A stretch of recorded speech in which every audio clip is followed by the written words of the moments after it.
Okay, so good evening and a warm welcome to the very first edition of Truth, Lies and Democracy, a game jam dedicated to combating fake news, misinformation and disinformation.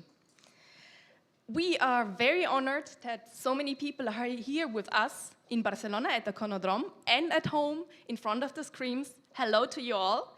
My name is Martina Fürroter and I have the honor of moderating tonight's event. So, what is awaiting you in the next 2 hours? Well, the exciting kickoff of Truth, Lies and Democracy. We're going to meet the organizers and the curators of the event, and they're going to explain us more about the goals and the structure of Truth, Lies and Democracy.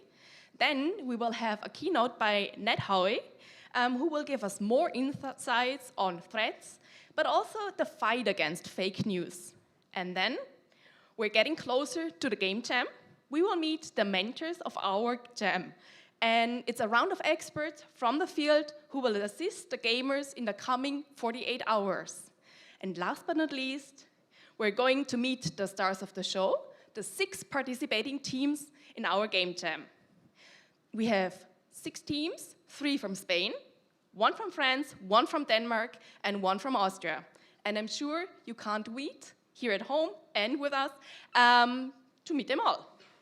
Well, but let's start at the very beginning and learn more about the background of Truth, Lies and Democracy from one member of the initiating organization. And for this, I would welcome Anais Weinberger on stage. Anais is a member of the European Capital of Democracy, NPO, the initiating organization of Truth, Lies and Democracy, and the project lead of this event. Thank you, Martina, and welcome everyone.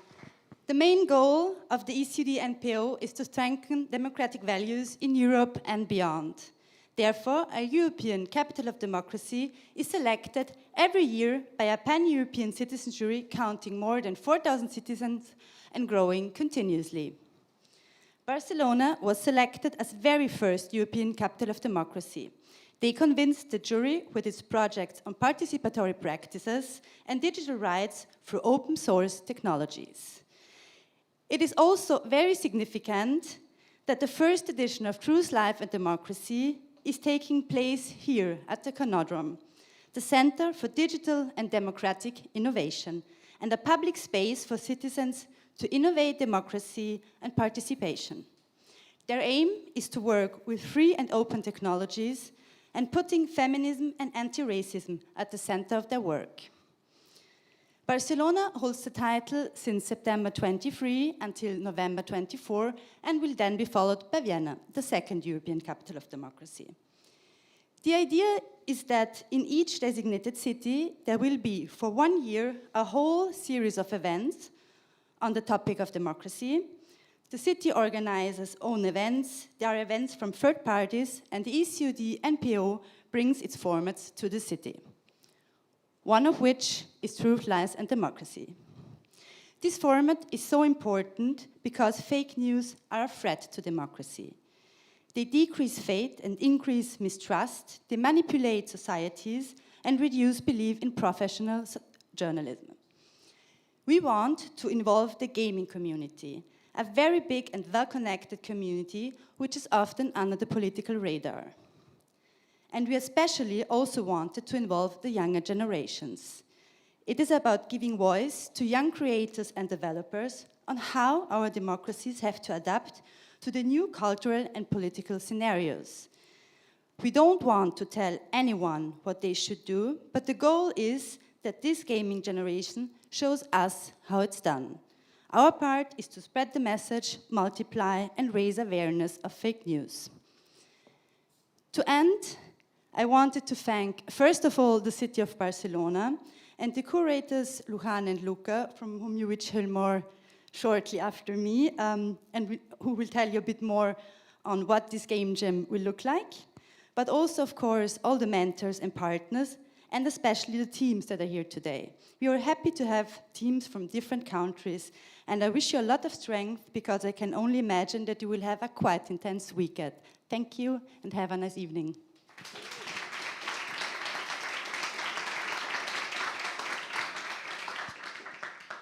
Okay, thank you, Anais. And now it's time to meet our two curators. And I would ask Luca Karuba from Ars Games and Lujan Uldon, an independent cultural producer, onto the stage. And they will explain us a little bit more about the concept of truth, lies, and democracy. Thank you, Martina. Okay, thank you. Well, this whole idea started over a year ago. Before knowing that Barcelona was going to be the selected city, this idea started by Michael Leaf from Booster Space, thinking about taking the best of the video games community, the best of video games, the power of empathy, the power of activism. And it started as idea of how to reach the community, how to work with them. So when Barcelona was selected, Ars Game came into the conversation, and this all became into the shape of this kind of game jam, game lab. Yeah, I would like to spend a couple of words try to explain why for us it's important. I don't speak very well English, so I prepared a speech, so please follow me. In 2014, we have witnessed the so-called Gamergate, an organized misogynistic online harassment campaign brought by alt-right and far-right movements against feminism, diversity, and people in general in video game culture. The far-right learned from Gamergate how to use social media and video game networks to achieve real-world political gains in ways that many key institutions, from journalists to government to tech, are still struggling to understand. There are a couple of characters in this story, like Steve Bannon, one of the Trump advisory, and then he created the movements, political movements in Europe. They are all using techniques that first they try to they discover in video game culture and video game communities. So similar techniques are being used to intimidate and harass entire groups of people, most prominently transgender, youth, and adults. In some cases, it's also translating into risk of real-world violence. It's really serious. But video games are not just about that. We all know. We love video games, we enjoy video games, we entertain a lot with video games. But from Ars Games, we also think that video games can transform reality, can be a medium in order to perform a great transformation of reality. For example, for people to perform different gender identity through video games, but also collectively, all together, we can transform the city, thinking about projects like Block by Block from UN Habitats, a project that uses Minecraft in order to transform the abandoned place in the global south. So video games are a way for us to transform reality. For this reason, it's very important to be here today and to use video games as a way to push a radical democracy. We need radical democracy, and video games can help us to push this radical democracy forward. And this is why you are here. The Game Jam took place by organizing an open call for all the Spanish team. They had to apply, giving an idea, and we have a jury integrated by Simona Levy, by Inés Alcolea Lopi from Gameloft, and by Arturo Monedero from AEVI. And we selected 3 groups based on the ideas, the diversity, the feasibility of this project. And then we work also closely with 3 international partners. We have the EU University from Copenhagen that has traveled all the way here to participate. We have Games in Society from France coming, and also a team from Austria that, well, they will be hosting the upcoming Truth, Lies and Democracy Game Jam.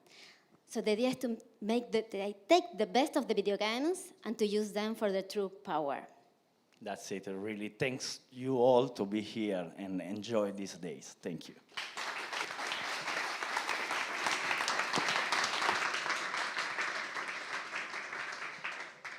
Well, thank you, Luca, Lujan. And well, now we want to deepen our understanding of fake news. We've already heard it a bit, What is the background? What is its threats? And how can we actually fight it? I mean, that's why we're here for at the end of the day. And for this, we have the great honor of welcoming one speaker here on stage, Ned Howe. And Ned is the CEO and co-founder, you can already of Technonica Digital Campaign Solution. And he has recently published a book on fixing our democracies and winning elections in the age of junk politics, a guide to transformational campaigning. And well, thank you for being here, Ned. And I think I'll just give you the stage. Thank you. Can you hear me okay? All right. And just to say this, so Ned has prepared also a little contribution, and we would then open also the word to you to allow 1 or 2 questions depending on the time. So if something comes to mind, keep it there and raise your hands afterwards. Thank you so much. And this is amazing to be invited to this. Thank you so much to the European Capital of Democracy, and to all of you for coming to this. You know, I think I have like 3 or 4 keynotes in like 2 weeks. And almost all of them are in front of groups of like people working in politics, except for this one. So I'm super excited to be here in front of all of you. This is a really fun crowd. I'm super excited to see the ideas that come from all of you, the things that you're going to bring in here, and also just to see that we have an outside view here to a problem that, quite frankly, those of us that are working in politics have been struggling with, and we haven't quite solved yet. So I'm really excited to be here. It's Friday night also, and I get tired on Friday night, so I might need to reference my notes a little bit, so please, if I look over at my notes, if I'm getting a little lost, that's why. And I'm really excited. How many groups do we have? We have like 6 groups, awesome! This is incredible, and also, have you guys like started to like prep against each other? Are you getting the like competitiveness, ready to go against? I don't know about here, but in the US we do a lot of like this trash talking when we have competitiveness, where we'll be like, oh, you know, that group, blah, blah, blah. So I hope there's some like fun, friendly trash talking that goes on in these, you know, to build up some of the tension. You all know a lot more about gaming than I do. I come in from the political end of stuff. And so I'm really looking forward to learning from all of you a little bit about something that I don't know about.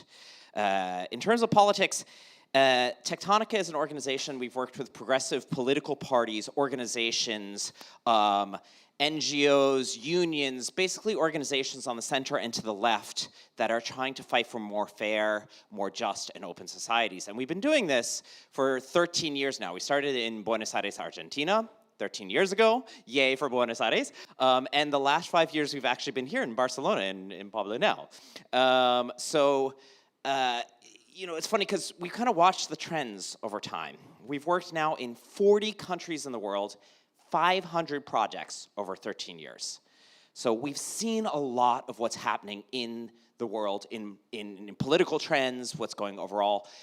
And at some point we started to notice this trend, you know, a decade ago, where it's like, what is going on? What is going on with all this like explosion of weird, you know, lies and this complete alternate kind of reality that's happening? It started to kind of emerge, and I think it emerged without us really even knowing what was happening in some senses. And I'm here to kind of make things more complicated too. I'm really sorry about this. I want to be really honest about this, and I want to be really honest about what we know is going on and what we don't know is going on. Out of curiosity, first of all, who thinks that fake news is a big problem today? Raise your hand. Yeah, for everybody, right? This we know. Who knows in what year fake news started? Right, nobody. Okay, so who knows in what year or when lies in politics started? Also a trick question. But these are trick questions that I'm asking you to point out that fake news and disinformation is not just lies in politics. Lies in politics, they've existed ever since governments existed. What fake news is something totally different. Fake news is not a disease. Fake news is a symptom of a disease, and it's a phenomenon that is particular to our digital and social age. It didn't start in a particular year, and it wasn't marked by a particular thing. It's something that's reflecting the entirety of the way that civics and politics is happening right now and the technologies that we have in our age. It's a result of something that we're experiencing right now in our culture in general in the world. Now, this makes it really complicated, right? And I'm going to tell you what my opinion is on it, or what I've seen. You know, and research backs us up. I have some colleagues at MIT that have done some incredible research. Do folks know that fake news actually spreads 8 or 9 times as quickly as real news? Organically. We can paint this picture where we come in with, like, you know, a bunch of, you know, people put a bunch of money in, or Vladimir Putin's putting a bunch of fake news. But we don't even need people pushing this stuff for it naturally to go out stronger than just the normal, regular news. So why is this happening? When they actually show why this is happening, they show this really interesting thing that happens to people when that share fake news, right? And they share it. They come across it. Let's say something really wild, like the famous one was Pizzagate, where they were like, oh, Hillary Clinton is running a porn thing out of a pizza parlor in the Midwest, like something completely wacky that nobody could really, really fundamentally believe. But somebody sits there, and is like, I know there's something that's wrong with this world, but I can't name it. I know there's a reason not to trust the government, not to trust all these political people. I know something. And then they see that, and they go, wait a minute. I knew it all along. I have to share this with my network, with my friends, that I knew that there was something beneath it all, something tricky, something horrible. So fake news and the phenomena of fake news is coming about for a couple of reasons. One, because the way that we communicate with each other is different in this world. The way that we communicate with each other, we don't get all of our information from a newspaper written through journalists. We get it from our peers and from one another, and that's changed the way that we expect information and the way that we trust information. And right now, one of the things that's happened, and we've seen this over the past couple of decades, people don't trust in general. Whereas we used to have political parties that were on the center left, or we used to have journalists or whatever, and people would start with the default position of, oh, they're the experts, they know, we must trust them. Now people start by saying, I start by not trusting you. And part of that we believe, or at least I believe firmly, is because we don't have civics in people's lives in the same way that we did 50 years ago. 50 years ago, on a Friday night, there was a good chance you might be going to the Union Hall for a dance, a place that had political and civic space where you could actually be involved in civics. Or you might be going to your church on Sunday, especially in the US, fighting for racial justice in your church, connecting with people in the real world, connecting with people in real life, or the Rotary Club, or all these spaces that we used to have that have disappeared over the past 50 years. And now what we have is, I hope I don't offend anybody, but midnight Facebook shitposting, okay? That's what we got. We got no more space of connecting and, hey, I'm trusting you because I know you, and I have a place in civics and I have a thing. So people feel really distant from the politics that are going on, and they don't trust it because the ways that we're connecting online feel very distant. They feel it's not the same kind of relationships that we used to have. So this is a phenomenon that's going on because of the context in which fake news comes, and I'm really sorry to complicate it that way, but it also means that we can't fight it in the same way that would be the easy ways of fighting it. If we were to have the easy ways of fighting fake news, we could come in and we could just say, that's wrong, that's a lie, that's wrong, that's a lie, that's wrong, that's a lie. Unfortunately, that doesn't work so well with fake news. The comparison I like to make is, that's like trying to fight a fire just by waiting till the house explodes and then rushing in with as much water as you can. We have better fire safety now and less buildings burning down than we did 100 years ago. That's not because we have better hoses for water. That's because we have plans for the building. We have fire escapes that are required. We have insurance. We have better insulation that's fireproof. We have all these, we have sprinklers that are required. We have all these things that are not just a reaction to the thing once it's exploded, but are helping the context in which that fire can go. Fake news is a fire, and it's a fire that the worst players of this world are taking advantage of.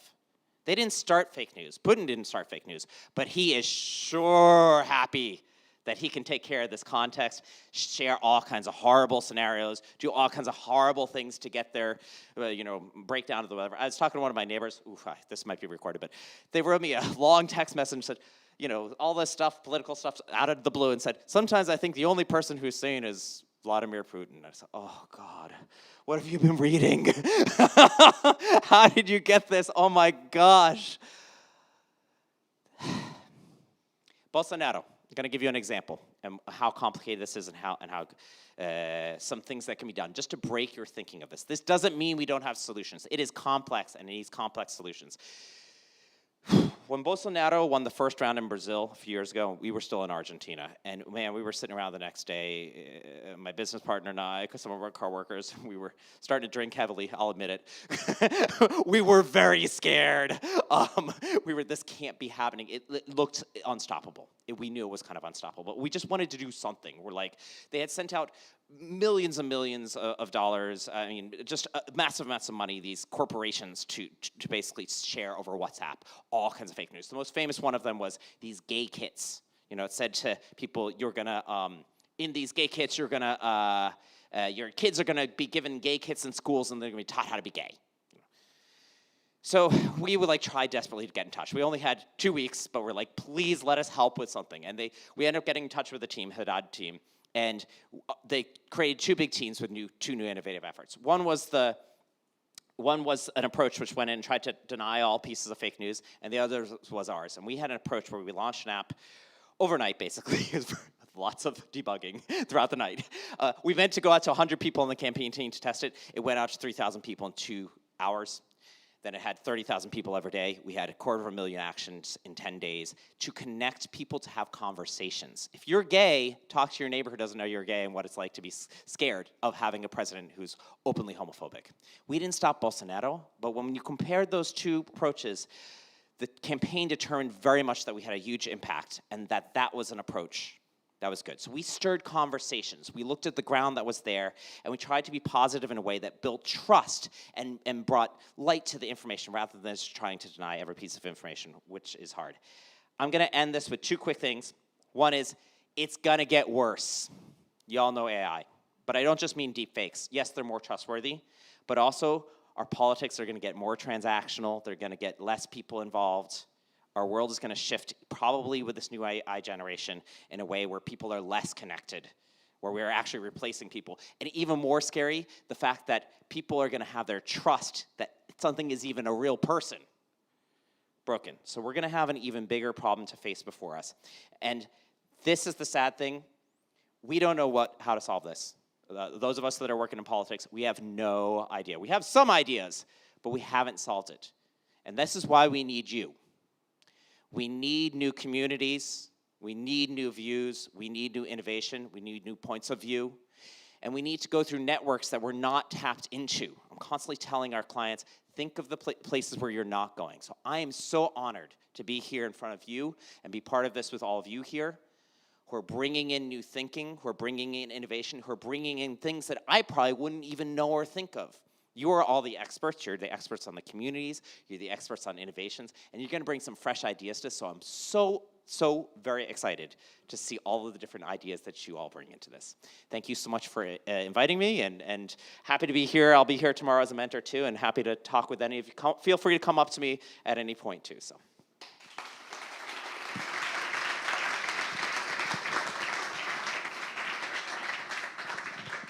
Okay, fantastic. And as already said, we would now have approximately 5 minutes for questions from you in the audience. Unfortunately, we're not able to receive any questions from home, but I hope that our audience members might contribute 1 or 2. Well, until you think of something. Ask me anything. Exactly. Maybe I will start, Ned. So you said that it's going to worsen and that we need these communities, but is there something that we here and at home can actually do to combat it or to at least diminish it a little bit, the risk of fake news? So what can we do? For me, it's funny because I just came out with this book. I didn't mean to write a book. It just happened accidentally. Seriously, I kind of started with a small thing. It was like, I have to cover it at the lot because the topic is huge and we have to look at these things holistically. But one of the things that I argue in this book is that part of the political times that we have is that actually the digital age is a really lonely one. The ways that we're connecting online aren't very deep. They aren't very genuine, right? They can be very lonely. And for me, the real keys to solving some of these things is connection between people, okay? And I see this in the real world in a way where fake news pops up. If you're just alone being like, blah, you know, somebody says something, you put something out there, oh, I heard, and then follow homophobic, misogynist, whatever. If we are together, if we feel connected, we stand a chance. So much about this is not just about fighting the lies, it's about making sure that we feel connected and together. That to me, almost all the solutions in some way need to be about that. And you all, I know how the games go now, because all my exes are gamers. I'm not, but I've seen a lot of play. And games these days are about connection. So I'm excited to see what you can all bring into that. And is that also your, or would that be your recommendation? Or what would you recommend our gamers here? Because they're here now for 48 hours working on their games to develop something, and they all came with an idea. What would you give them on their way for the next 48 hours? You all know better than me. No, I'm serious. I've worked with over 500 projects all around the world. We start by saying we know nothing. And we're a team of immigrants. We're really proud of that. And that's not just because we think it's great to be immigrants. I do. But our strength is that we question our own cultural assumptions. When we go into work in a place, we know nothing. I know nothing about the gaming community or the people that you'll be touching the lives of. Trust your expert in knowing the people that you know that are playing these games. I can't tell you what people need for this. You all know way better than I do. I love that. And I mean, you all, even if you don't have a question now, you have the opportunity to talk to Ned until, well, tomorrow lunchtime. I'm around, so come up and say hi. And so exciting. Thank you all for participating in this. We really do need it, so thank you so much. Thank you, Ned, also for joining us here on stage. And also, thank you for staying on as a mentor. And I think this is also an invitation to you here and at home to have a look at Ned's book. And of course, I have you covered. And speaking of mentors, next to Ned, who you already met, we have further 8 fantastic mentors, experts from the field of software development, production, and research on fake news that are going to join us or join our gamers in the next 48 hours. Well, they all have a lot of expertise in their back pocket. I'm sure that we could fill many more keynote speeches. Unfortunately, we don't have the time now, and I guess also not the attention span. But don't worry, we came up with a different format for the next program point. We asked all the mentors to prepare a approximately 3-minute elevator pitch to introduce themselves, what they bring as a mentor to the group, and also if they want, what their favorite game is actually, just to push something in. And and this is actually for you here, dear gamers, because you now have the opportunity to see who is around for you, who you can consult during the development of your games. So take a look, maybe you already notice someone that you really want to talk to, and use the opportunity tomorrow. We have clustered the mentors according to their affiliation, which means according to their background, the world that they work in. So we have people from gaming studios, people working in university, and also journalists specialized on fake news. And we're actually going to start with our mentors from the gaming studios. I think it's a surprise for them as well, so I would ask Olga Fedorova and Andrés Sarden onto the stage. And Mark. Okay, so I think, sorry Mark, you're not on my list, so please come on here. Yeah, as said, I think we'll just go rounds and you introduce yourself and what you bring to this round. Okay. Hello, everyone. My name is Andrés Sardain. I'm a production director at Nimble Giant. I started in the video games industry around 18 years ago. My role as a game producer is to work together with teams and help to figure out when things are going to get done. The company I work now is Nimble Giant. It's 150 people distributed in different countries: Argentina, Chile, Spain, Uruguay, Peru. And that's pretty much it. Happy to help here on whatever you need. You can come and ask. Thank you for the invitation. Cool. Andres, just a quick follow-up. Is there one game or one character, something that is your favorite from childhood or from now? Absolutely, yeah. Spider-Man. Okay. I'm a fan of Spider-Man, so I would say the Spider-Man game on PS4 is my favorite. Cool, thank you. Well, next, Olga. Hi, my name is Olga, and I'm a software development in Gameloft Studio here in Barcelona. And I work on Asphalt 9 game in particular, and we do a little bit of everything. We do new features, we make sure that our game is stable, we fix some bugs, we work with different teams, with UI, UX, and production as well to make sure to deliver all the features on time. And mainly, that's it. And Olga, do you have a favorite character or a game?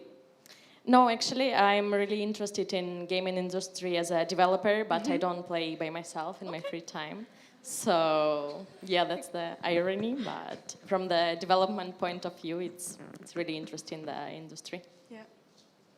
Hello, I'm Mark. Yeah, actually, I was talking first with Olga, and I was talking about Ubisoft, and she looked at me and was like, "What is an Ubisoft?" And I was like, "Okay." I'm a developer, also in Gameloft. I do pretty the same as Olga, so I won't bother repeating the same. Please jump at us at any doubt you have about code, life, or animals. We are bad at all things. And that's it. Yeah, and about a game, please play Final Fantasy XII. It's the best of them. And that's it. I'm done. Cool, thank you all. And one maybe final question before we welcome the next round. Do you have a recommendation for everyone here, the gamers, and also everybody for the audience? So what would you recommend them, advise them for the next 48 hours and on? Okay. Don't try to do something perfect. Just go from the general idea to some particular aspects on the game. Yeah. The important thing is to deliver something playable and shareable with a message. As we all heard, Gamergate is not over. Fake news are everywhere. So let's deliver a nice and powerful message. Thanks. For me, I would say don't overcomplicate your code. Just the simplest, the better. And make sure to work as a team. And that's it. Yeah, and about lies and such, please don't trust producers, please. They are our natural enemies. I'm joking or not. That's it. Cool, thank you. So we had producers and developers. Thank you.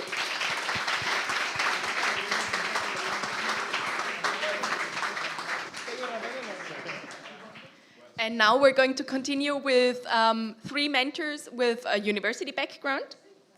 And just a general disclaimer, now that I'm reading all those names, I'm sorry for mispronunciation, very sorry, but yeah. So, first of all, we have Violeta Moldes, then Lasse Löpfe and Oscar Garcia Paniella. Please join me here on stage and share your wisdom and introduce yourself first. Thank you. Violeta, do you want to start? Yes. Perfect. So hi, I'm Violeta. I'm a participant of the Arsenal UPF. I have it written down like otherwise because it's better. Gameplay, that is a university incubator of alternative video games of the Universitat Pompeu Fabra here in Barcelona. And it's a space of connection between young creation and game studies to promote projects with a transformative vocation in the field of video games. And it's pretty great that I'm experiencing it.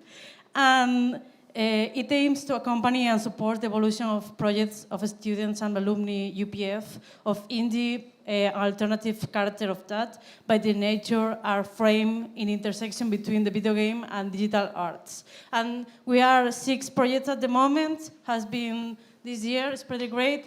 And I'm here also because I also work in the industry. I work in the game companies Undercoders and Talpa Games as a 2D director. So anything about art that you need help of, I'm here for you.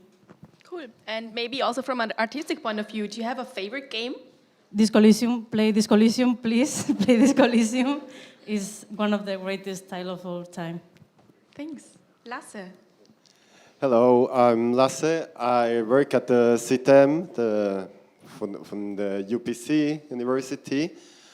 I've studied environmental science some time back, then successfully worked as an indie game developer, and now I'm teaching at university. I'm teaching game design, data analysis, and some basic coding stuff, which you could ask me about. If the thing gets too complicated, better go to the guys of Gameloft. But easier stuff than conceptual, I might be happy. I'm sure happy to help you if I can. So I have to confess, there was one lie in the talk I did. Maybe you find out during the questions. So, yeah, anything about game design, how to conceptualize stuff, how to balance the game a bit, anything about that, hopefully can help you. Would be very happy about it. Thanks. And do you have a favorite game or character? Can I pick 2? You can. Okay. One is the game I probably have spent most time would be Age of Empires, or 3. And then in this context, one game that really marked me is a small game, I think it disappeared now, which was called 12th of September. No? And I think I really loved how with such an easy gaming concept you could bring out such a profound message that the more you try to combat terrorism by throwing bombs at people, the more terrorism you get. So that was really easy. And there is a lot of agreement in the audience here. Okay, thanks. And Oscar, what is, Okay, so thanks for inviting me. I'm very happy to be here. I'm Oscar. I come from ENTI. ENTI means New Interactive Technology School of the University of Barcelona. We have degrees on video games there, like art, game design, programming. What I do there, I teach algebra for video games, physics for video games, computer graphics, techniques, and also game design. And I'm more focused on serious games, applied games. And I think that this is an entire applied game jam, okay? So I'm very happy, to be here. I studied telecommunication engineering. I started with my very first computer in the 80s. I had a ZX Spectrum, a Sinclair. It had 48 kilobytes, and the games would be loaded with a cassette during 7 minutes, more or less. I'm a boomer. Well, I don't know if I'm a boomer. I'm an X or something. I don't know. I don't know what I am. But I've been playing for a long time. And if I must say, you know, Yes. the games that I like, I love the Uncharted saga. I love Wolfenstein, you know, the new Colossus, the new Order. I like Call of Duty, World War II, for instance. And I love these adventure games that they do at Quantic. You know, like Beyond Two Souls, Detroit Become Human, all that thing. So, yeah, this is what I like. Thank you. And do you have one short advice for the gamers? Something you want to leave now? Don't use AI. It's bullshit and it's made of thief. So don't use it, please. I mean, I nobody too big, but I cannot go to work with you if you use that. And as you said before, better done than perfect is something that I remind myself every day at work, because done is doable and perfect is not. I would say, well, first have fun, that's the short one, and then don't forget about this.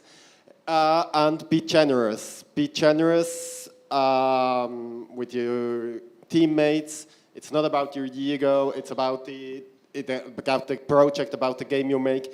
Be generous by throwing away stuff also, because that often less is more, so it's better if you have a simple idea that you can show than not having too much stuff around, because to try to fit everything in. I would say take everything into account and devote the same effort to all the sciences and all the areas that are surrounding a video game.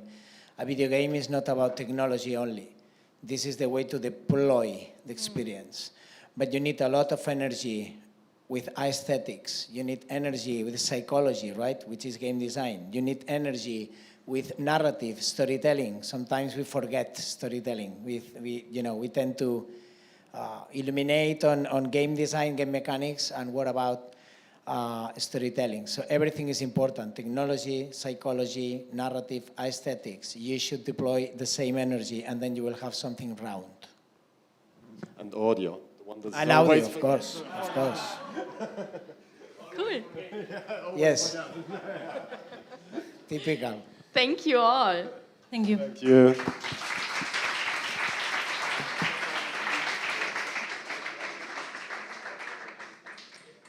So now, last but not least, our last two mentors, journalists with a background in fake news research, and we have Claudia Acarantza Abascal and Cristina Figueras. And yeah, go ahead and introduce yourself.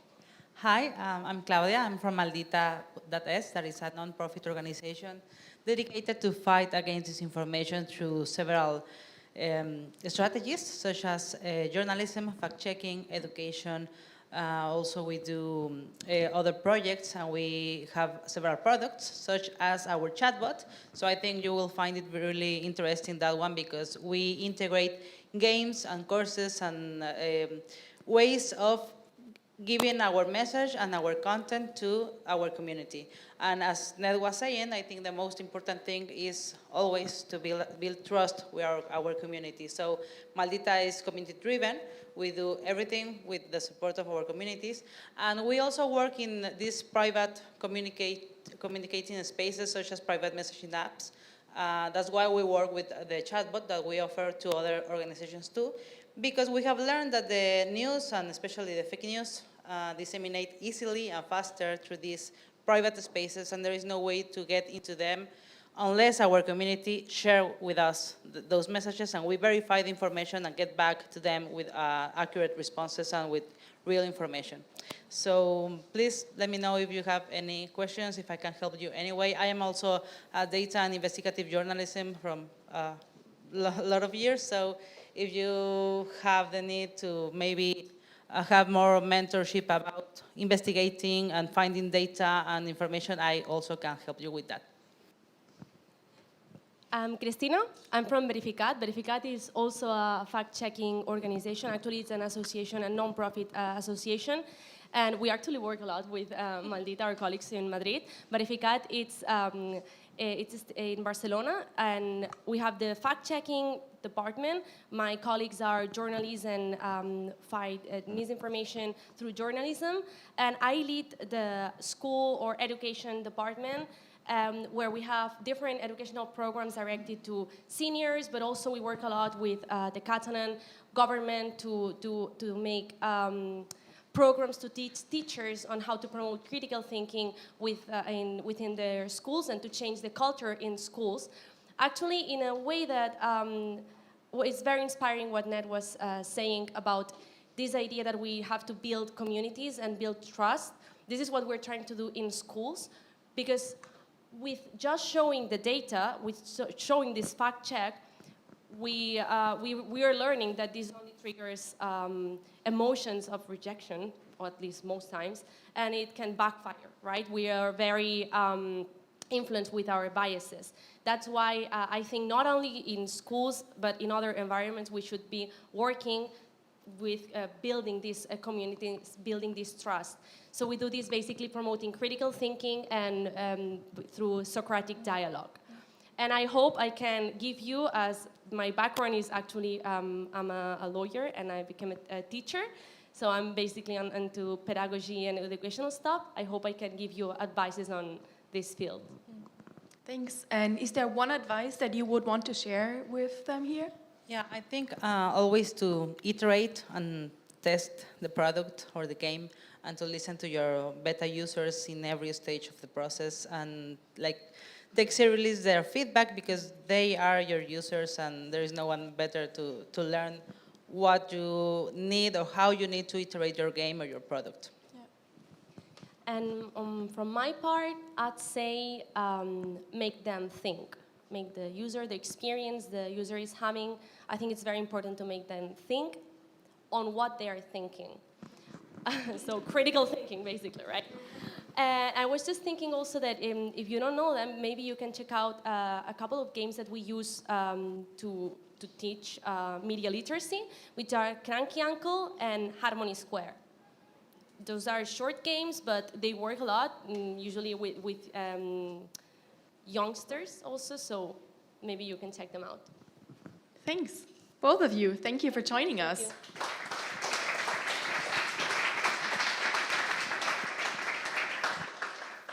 Yeah, and I said our mentors will be around. You have the chance to talk to them tomorrow, so use the opportunity. You already got some advice, and I'm sure you already know who you really want to talk to a bit further. And now, last but not least, we are approaching the final act of our opening event of Truth, Lies and Democracy. We finally get to know the participating gamers. As I've already said at the beginning, we have 6 teams, 3 from Spain, 1 from France, 1 from Denmark, and 1 team coming from Austria.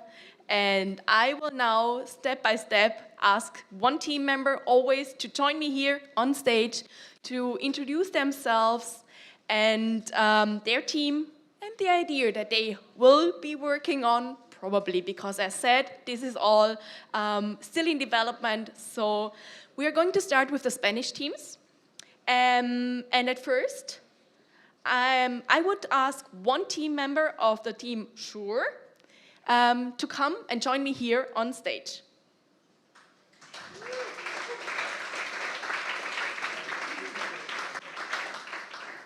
Guillem, welcome.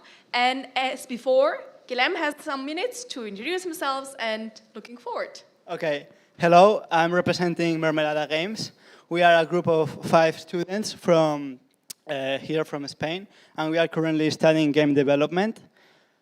We have participated in numerous game jams, and we are very thankful to be able to participate in this one as well. Our proposition is Sure, a cooperative game where you have the factor of time management, and the idea is to collaborate with your friend and find the fake news, and if you do a good job or don't, see how that reacts in the real world. And yeah, that's about it. Cool, thank you. And what made you or your team members apply to the game jam? Well, as a team, we are always looking for new opportunities because we think that the game jams are a great way to grow as a team and getting to know more people, networking, and it's overall a great experience always. Thank you.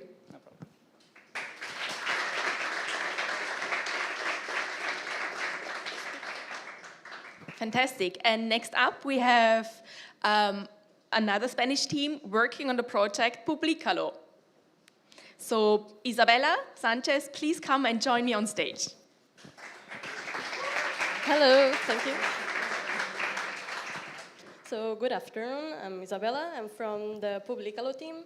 And we are 5 members from the IES Bernatel Ferrer. We're students of game development and game design. And our game is a game where the player will be a redactor head. So they will have to decide which news to publish in their company, and based on some information they will search with some specialists so they can check if it's real or not, and then they will have to publish it or deny it, and this decision will have effect on their company and the world. Yeah. Cool. Yeah. And what would you say is so special about your team, your colleagues? What makes you unique? Yeah, we are very excited to be here, really, and we are really good friends. So yeah. So hopefully you will have a lot of fun then in your group. Yeah, sure. Sadly, 2 of our teammates are not here, but they will work from home, and hopefully that will work out. I'm sure it will. Thank you. Thank you very much.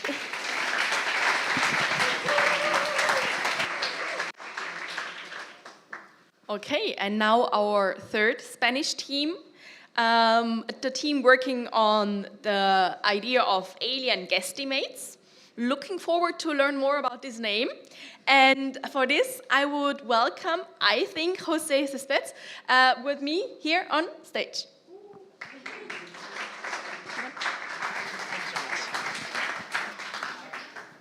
Hello, good afternoon. We are almost there. The food is there waiting for us, so just some more minutes. I wrote a really short text, and I'm about to start reading it. Is it possible to live? No, I am starting again. Is it possible to lie, stating facts? So there is this quote, which is, there are 3 types of lies: lies, damn lies, and statistics. This quote is from Mark Twain, or Winston Churchill, or some random other person that usually is attributed on the internet. So if you want to find the truth, go for it. It's probably on the internet as well. But we know for a fact that numbers are dangerous, right? Especially, we know that percentages are important, that confidence intervals are essential, but we also know that you can say the one thing and the exact same opposite with that very same set of raw data. So what is alien estimates?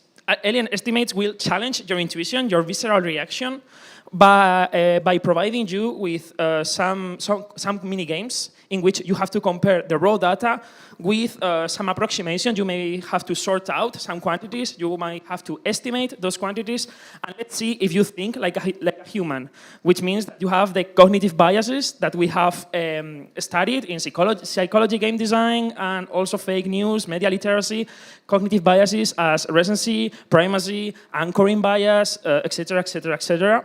So we will check if you think like a human, because you all are humans, right? To be determined. Cool, thanks. So, and what made your team apply to become here a team? That's a wonderful question, because I haven't introduced my team just yet. They are way nicer than I am, and they are Carolina and Javier Cobos, Carolina Cedeño, José Céspedes Martínez, that's me. A lot of surnames here going on. Can you repeat the question, please? Why did your team come together and apply? So why are you here? Well, that's a really good question. We meet because of a really important amount of random coincidences, but we get on really well. And we came here because the theme was so inspiring and the food was free. Well then. Thank you.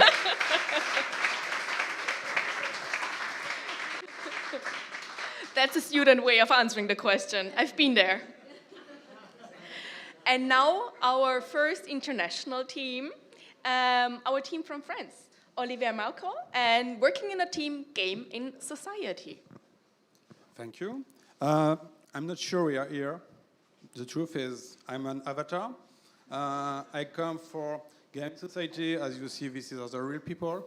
I'm not a real people. There is not my team. There is no Gabriel as a game dev. There is Riyad, artist, and Alexandre, game design. Truth, yes. Lies, democracy. We'll see, because I think it's very enjoyable fake news. And I think we live in a world where fake is real. So we're going to make a game. We are going to change anything thanks to fake news. For example, we believe the Earth is flat. So what it is to believe in a world where the Earth is flat? Is it convenient? If it is not, okay, it's semi-flat. Okay, could be useful to jump and to escape this crazy room where we are. So we're going to prove by absurd how fake news are absurd. Thanks. And if you want. I don't contract with France. You don't what? Contract. Okay. You don't know this one? So, but what brought you here? What brought your team members here? Just to be serious 1 second, we are a game studio. We are specialized in games dealing with politics, art, museums, institutions. We make lots of things with, for example, metaverse with European Union. We make games for helping the rainforest.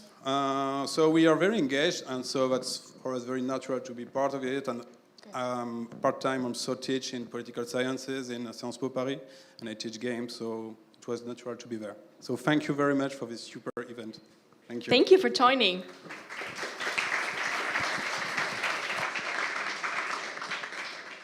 And now our second last team, our team from Denmark. I would ask Medal Sikat to join me here, I think, or do I have the wrong name? I don't mind. No, you come and introduce yourself. And they're working on the project Automod. Yes. It's Giorgio. Oh, hello. We're not working on the project Automod. I had the idea, but I can't remember which pocket. So we're going to work on something else. No, but yeah, I'm Giorgio. I'm here with Joanna, Yanis, and Miguel, but he didn't want to come up here. He's our thesis supervisors, and we're students at the Masters of Game Technology at the IT University of Copenhagen. We're currently all working on our thesis, but we thought this would have been a nice break, so we're pleased to be here. Well, and that is already my question to what brought you here. So you have a break in Barcelona? Yeah, exactly. We wanted to work together, and this seemed like a great opportunity that we were offered by our thesis supervisor, Miguel, and the IT University of Copenhagen. So we applied for it. We already know each other because we're from the same year, and yeah. And is this your first game jam? No, we have done many game jams. We've also organized some game jams as the student organization in the IT University of Copenhagen. So we have some experience under the belt. And what is it about for you? What makes a game jam special? Describe the atmosphere to us. Well, it's the pure chaos, of course, right? It's we're here to have fun. We're here to make a mess and to hopefully transmit some important messages and convey some important topics that are very dear to us as well. Yeah, and we're going to learn more about your project then on Sunday evening. Thank you. Hopefully. Thank you very much.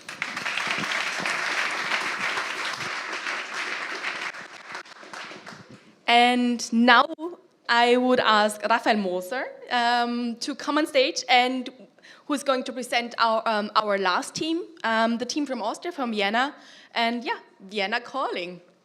I'm calling here. Hi, I'm Raf. I'm a producer, so maybe don't trust my words too much here, as we learned before. I'm here with my team, Vienna Calling, representing the Austrian games industry. And I think the interesting fact about our team is we're actually not like one studio or like people who work together for a long time. We're actually from different studios. Most of us are actually also founders of indie studios, just at the start of having an impact at the games industry. And we're here together to like give our Austrian perspective on this. And for us, really, game development is about telling stories, because there is a kind of the foundation of our culture. Games is a very powerful medium to tell stories, to have the players and the people really experience the things, experience the truths, experience the lies, and also feel the impact of the decisions, like in their own hands, really. And how is your energy level? Because you have 2 long days ahead of you. Our energy level is wet. We really managed to catch the 15 minutes of rain. So we're currently trying to get our equipment up and running again. But yeah, very excited to be here, very honored to be here, and I hope to see a lot of you next year in Vienna as well. Well, then at least you got here refreshed. Yes, Thank you for joining. And yeah, thank you all for joining here. Thank you.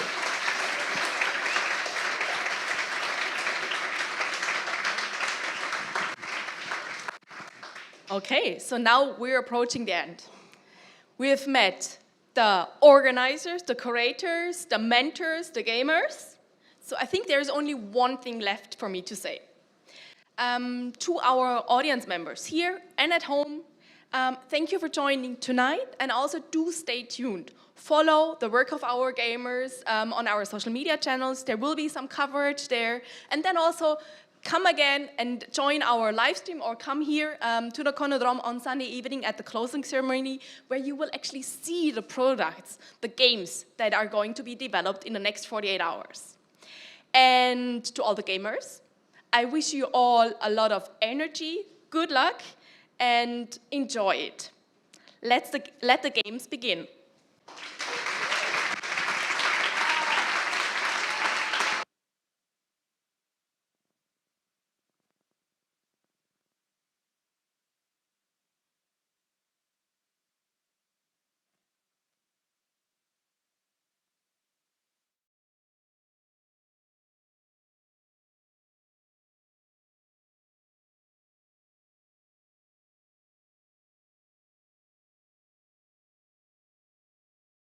Three, two, one.